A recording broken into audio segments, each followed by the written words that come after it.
Alors, au-delà de l'institution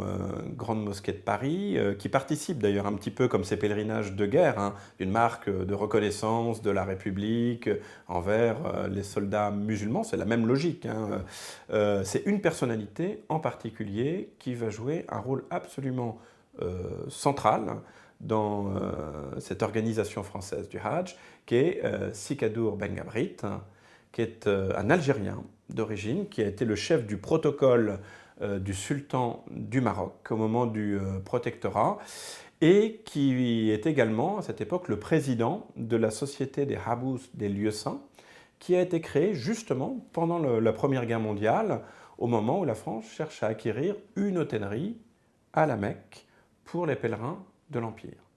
L'enjeu de cette hôtellerie est très fort parce que la Mecque jusqu'ici, c'est quand même la ville interdite aux non-musulmans,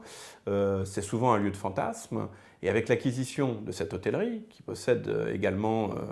un curateur, donc il y a le rang de vice-consul, la France est présente à l'intérieur des lieux saints. Et l'institution qui gère cette hôtellerie est présidée par Sikadour Ben Gabrit, qui est vraiment le monsieur islam,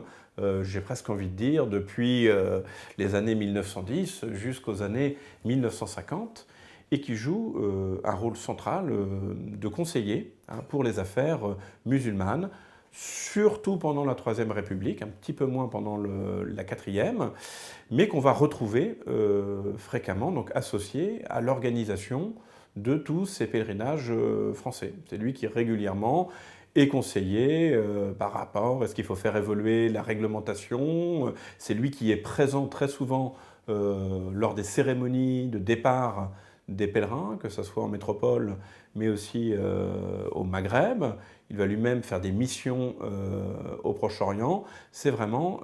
un individu absolument indispensable. Donc, le lien avec la Grande Mosquée de Paris se fait surtout, à mon avis, à travers cette personnalité phare de Kadour Ben Gabrit.